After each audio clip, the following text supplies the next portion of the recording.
श्री गजानन विजय ग्रंथ अध्याय 12 श्री गणेशाय नमः।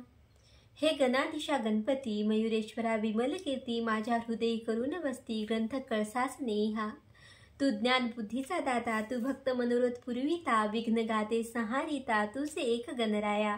तू साक्षात चिंतामणी, चिंतलेले देशी जाणी, आपल्या भक्ता लागुनी ऐसे पुराणे म्हणतात। माझ्या मनीची अवघी चिंता आलयास नेई एकदंता, लंबोदरा पार्वती सुता, भालचंद्रा सिंधुरारे। असो बचूलाल अग्रवाला होता एका अकोल्याला, धनक कनक संपन्न भला, मनाचाही उदार जो। त्याने हकीकत कारंजाची म्हणजे लक्ष्मणपंत घुड्याची, कर्णोपकर्णी ऐकली साची, तेने सांशक जाहला।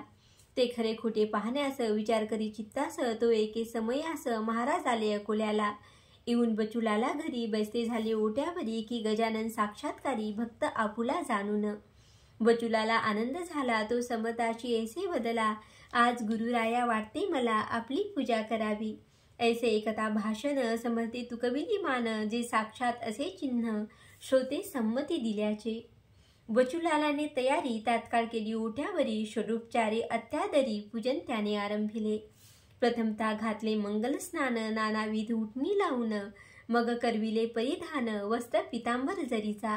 शाल जोडी अंगावरी बहुमोल घातली काश्मीरी, एक जरीचा रुमाल शिरी, अभ्रेस्मी आणुनी बांधिला। गोप घातिला गळ्यात, सलकडी ती हातात, करांच्या दाही बोटात, मुद्रिका घातल्या नानापरी। बहुमोल हिऱ्याची वामकरी घातली पोची, रत्नजडित कंठ्याची कंठी शोभा विशेष। जिलेबी राघवदास पेढे नैवेद्यास ठेविले पुढे, त्रयोदश गुणी ठेविले विडे एका लहान तपकात। अष्टगंध अग्रजा अत्तर सुवासिक लाविले फार, त्याने अवघ्या अंगभर गुलाब पाणी शिंपडिले। एका सुवर्णाच्या ताटी दक्षिणा ठेवली शेवटी, ती होती फार मोठी रुपये होन मोहरांची। बेरीज करता 10,000 येईल ती साचार, ऐशी दक्षिणा होती थोर, किती वर्णन करू तिचे। श्रीफळ पुढे ठेवून विनय केले भाषण, महाराज माझी इच्छी मन राम मंदिर बांधावया। या माझ्या ओट्यावरी अडचण होतसे भारी, मंडप तो घातला जरी उस्तवाशी गुरुराया। त्या माझ्या मनोरथा पूर्ण करी ज्ञानवंता, ऐसे म्हणून ठेविला माथा अन्यन्य भावे पायावरी। त्यावरी साधू गजानन देते झाले आशीर्वचन, श्री जानकी जीवन तुझा करील पूर्ण हेतू। असो आज तू हे काय केले, मला पोळ्याचा बैल बनवले, हे अलंकार घालून भले, त्याचे काय कारण।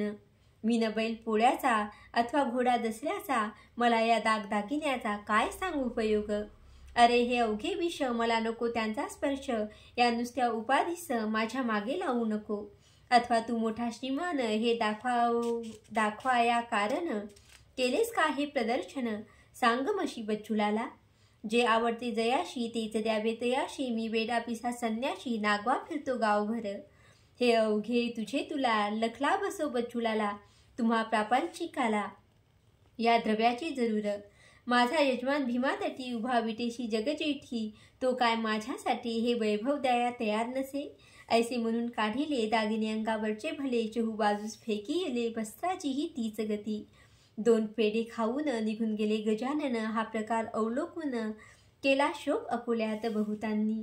त्यात काही कारंजाचे लोक हजर होते साचे, ते म्हणती आपुल्या व्हाचे अभागी आमुचा लक्ष्मण। त्याने बचूलाला परी पूजन केले आपल्या घरी, परी कचरला अंतरी मोहधनाचा धरून। वरघडीचे भाषण केले विनय दाखवून, ते का समर्था कारण सबनी अशक्य आहे हो। जेवी पूजा दांभिकाची शब्दमयी असते साची, पूर्तता महावस्त्राची होते त्यांची अक्षतेने। शक्ररा खंड खाद्यांनी ऐसे म्हणून वदनी, कुचका दाना आणूनी ठेवी पुढे भुईमुगाचा। अशा दांभिक पूजनाचे फलही त्याच स्वरूपाचे, वाटोळे लक्ष्मणाचे याच कृतीने झाले हो। हा बचूलाल धन्य धन्य, जैसे केले भाषण तैसेच ठेवले वर्तन, जवाहून न आगळे। आता याच्या वैभवाला ओहोठान शब्द उरला, संत कृपा झाली ज्याला, तो सुखीच राहत असे। बचूलालानी तपास केला अवघ्या अकोल्यास, परीन लागला थांग त्यास समर्थाचा कोठेही। असो एक पितांबर नावाचा शिष्य शिंपी जातीचा होता गजानन महाराजांचा शेगावी मठामध्ये। त्याने सेवा बहुत केली, तपश्चर्या फळा आली. एके दिनी ऐशी झाली गोष्ट एका मठात. फाटके तुटके धोतर नेसला होता पितांबर, तो पाहून गुरुवर ऐशा रीती बोलले. अरे तुझे नाव पितांबर, नेसण्यानं धडके धोतर, ढुंगणास पाहती नारी नर, ते तरी झाक वेड्या. नाव म्हणे सोनूबाई, हाती खतलाचाही बाळा नाही. नाव पाहता गंगाबाई आणि तडफडे तहानेने. तशातलाच प्रकार आहे तुझा साचार, हे फाटके धोतर पोत्र्याच्या उपयोगी. तेच नेसून बैसशी, ढुंगण जगाला दावीशी, हा घे दुपेटा देतो तुशी, नेसावया कारणे. तो न करिता अनमान, राहे बाळा नेसून, याशी नको सोडू जाण, कोणी काही केले तरी. पितांबर दुपेटा नेसला, हे असह्य झाले इतराला, भाऊच घातकी भावाला, होतो स्वार्थ दृष्टींनी. तो वेडा वाकडा प्रकार, कशाच बोलू साचार, गटाराचे उघडिता द्वार, घाण मात्र सुट्टे हो. श्री गजानन स्वामी प्रत, शिष्य होते असंख्यात, परी अधिकारी तयात, दोन्ही हातांच्या बोटा इतके. पहा श्रोते कांतारी, वृक्ष असती नाना परी, त्यातून क्वचित कोठेतरी नजरेस पडती चंदनतरू. त्यापरीच होते येथे त्यांच्या शिष्यमंडळी ते, काही शिष्य पितांबराते टोचू लागले निरर्थक. हेच का तुझे शिष्यपण, वस्त्र करीती परिधान, जे का समर्था कारण, ल्यावयाच्या उपयोगी. तुझी भक्ती कळून आली, तू खुशाल चंद असशी मुळी, तू राहू नको येस तळी, अपमान करण्या सद्गुरूंचा. ते पितांबर म्हणाला, मीन गुरुचा अपमान केला, उलट मान ठेविला, आज्ञा ऐकून तयांची. वस्त्रे हे मज त्यांनी दिले, नेसावया सांगितले, तेच मी हो परिधान केले.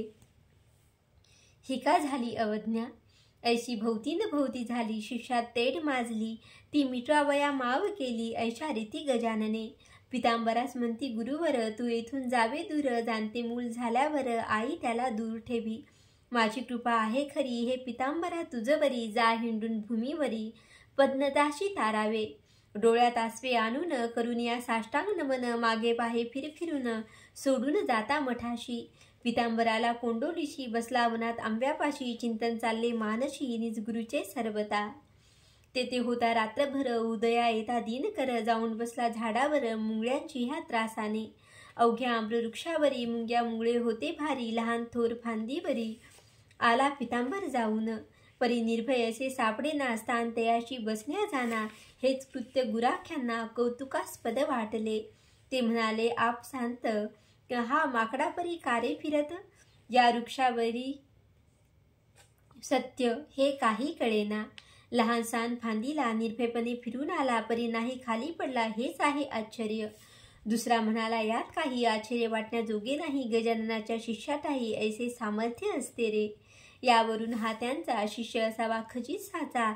चला हा येथ आल्याचा वृत्तांत सांगू गावात. गोपमुखे वृत्त कळले, कोंडोलीचे लोक आले, आम्रवृक्षापाशी भले, कोण आले ते पाहावया. म्हणाले पोरवाशी नर, हा ढोंगी असावा साचार, बळेच करतो वेडेचार, गजाननाच्या शिष्यापरी. शिष्य गजानन महाराजांचा भास्कर पाटील होता साचा, झाला नुकताच अंत त्याचा, अडगाव नामे ग्रामात. समर्थाचे शिष्य येथे येथील कशास, बळे करण्या उपवास, सोडून बर्फी पेढ्याला. पुसून एकदा यास यावे, तो काय म्हणतो ते ऐकावे, मग खरे खोटे ठरवावे, उगीच तर्क नाही बरा. एक मनुष्य पुढे आला, पितांबराशी पुसू लागला, तू कोण, कोठी, कशास आला, गुरु तुझा कोण असे. पितांबर बोले त्यावर, मी शेगावचा राहणार, मी शिंपी पितांबर, शिष्य गजानन स्वामीचा. त्यांची आज्ञा मज लागून करण्या झाली पर्यटन, म्हणून येथे येऊन वृक्षापाशी बैसलो. तो आंब्याच्या मुळाशी, मुळे होते बहुवर्षी, म्हणून बसलो फांदीशी वृक्षावरी जाऊन. ऐसे ऐकता तद्भाषण, लोक कोपले दारुण, अरे मोठ्यांचे नाव सांगून, चेष्टा ऐशा करू नको.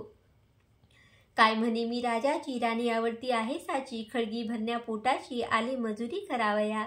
देशमुख त्या गावीचा, शामराव नामे साचा, तो बोलला ऐसी वाचा, अरे सोंगाड्या ऐक हे. स्वामी समर्थ गजानन प्रत्यक्ष आहे भगवान, त्यांचे नाव सांगून बट्टा त्यांना लावू नको. अरे वेड्या, एका काळी त्यांनी ऐशी कृती केली, ऋतू नसता आणविली फळे आम्रवृक्षाला.